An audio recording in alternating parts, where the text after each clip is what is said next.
اعوذ بالله من الشیطان الرجیم بسم الله الرحمن الرحیم السلام علیکم زمانو خواجه شاکر الله علیک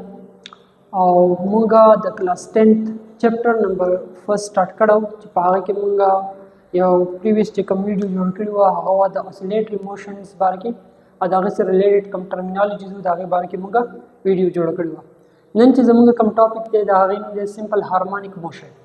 اوس راځو پیژنو چې سمپل هارمونیک موشن څه ته وایي نو راځو لول ځان د ډایګرام په تھرو باندې پوکو د ډایګرام باندې موږ پوه شو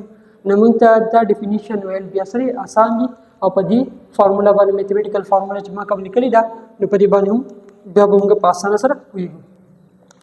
نو عظیم کې چې زما سره دا یو باول دی ته لکه کنډولې سمپل پښتو کې موږ ته کنډولې وایي په دې کنډولې کې دې باول کې دنه ما یو آبجیکټ خو دی یو دې ته ویل کېږي باب صحیح شو چې کله دا آبجیکټ زما سره د کنډولي یا د باول په بالکل په سنټر پوینټ باندې پروتي په منځ کې پروتي نو هغه پوزیشن ته موږ د وایو ایکویلیبریم پوزیشن یا مین پوزیشن چې موږ په او ریپرزینټ کوو اوس چې کله دا باول په دې ځای پروت دی نو موږ وایو د مومنټ نه کوي په ځای ولاړي صحیح شو ځکه ته ایکویلیبریم پوزیشن ویل کېږي چې کله دا باول ما د دې پوینټ او نه راوستو یو خاص پوینټ ته نو د وسه ډیسپلیسمنت کور کې چې هغه د ما x سمورته وي x صحیح شو اوس د دې ډیسپلیسمنت د وجنه چې څومره زه دا باب دا آبجیکټ دی خو روانم زیات ډیسپلیسمنت ولور کوم سمپل هارمونیک موشن دی ته وي چې څومره دا آبجیکټ زه دی خو روانم ډیسپلیسمنت سیوا کوي نو زه پرېدم دی په امر زیات اکسلریشن سره د مین پوزیشن طرف ته ځي مطلب سونه زه دې طرف ته راکاږم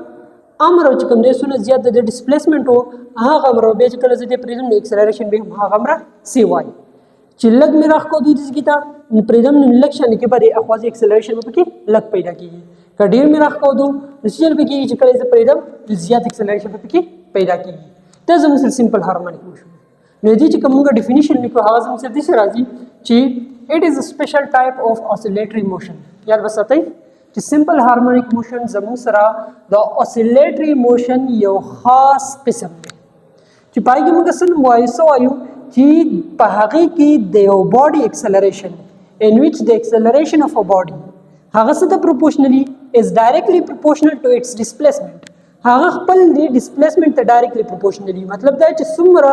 فاصله د کور کړی د خپل مین پوزیشن نه ډیسپلیسمنت obviously and is directed towards mean position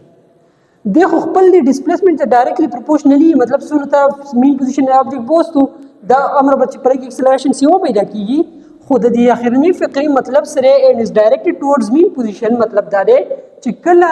زدا آبجیکټ د دې ځګنه پریدم نو بوب به دې طرف ته راځي دا بوب چې کوم دی به دې سایډ ته راځي نو اکسلریشن چې پر کې کوم پیدا کیږي هغه به دې طرف ته ډیسپلیسمنت ډایرکشن هغه طرف ته او د اکسلریشن ډایرکشن دې سایډ ته نو دوانو ډایرکشن اپوزیټ دی اکسلریشن دې دا ډیسپلیسمنت دې نو اکسلریشن دې سایډ دی دوان ډایرکشن اپوزیټ شو او که تاسو ګورئ اکسلریشن کوم طرف ته دی مین پوزیشن طرف ته روان دی کنه نو ځکه ورته موږ وایو چې دې اکسلریشن ډایرکشن به مین پوزیشن طرف ته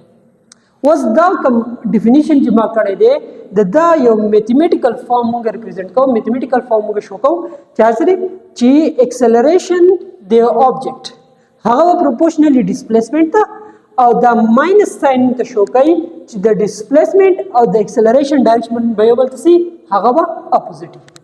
دا زموږ سره وړو کې ټاپک او ون اف د موست امپورټنت ټاپک دی چې سمپل هارمونیک موشن موږ وکړو اوس به دینه بعد چې بیا زموږ سره کوم ټاپکس راځي په هغه کې به زموږ سره د ماس سپرینګ سیستم موږ ډیسکس کوو موشن اف ماس اٹیچ ټو سپرینګ دغه شان موږ به ډیسکس کوو سمپل پینډولم او د دغه باډیز به موږ د ټو اینډ فرو موشن سټډي کوو چې آیا د زموږ سره سمپل هارمونیک دي کنه was the motion of mass attached to a spring چې کوم ټاپک را روان دي سمپل پینډولم چې کوم را روان دي دا ډوان بیا एग्जांपल دی چې سمپل هارمونیک موشن چې آیا زموږ سره باډیز چې کوم ټو اینډ فرو موشن کې د زموږ سره سمپل هارمونیک دي او کنه دي امید لرم چې په دې ټاپک به تاسو خپو شئ کله باوجود تاسو په ذهن کې څه ډاوټ ای څه کوېسچن تاسو مانه کمنټ باکس کې کولای شئ جزاک الله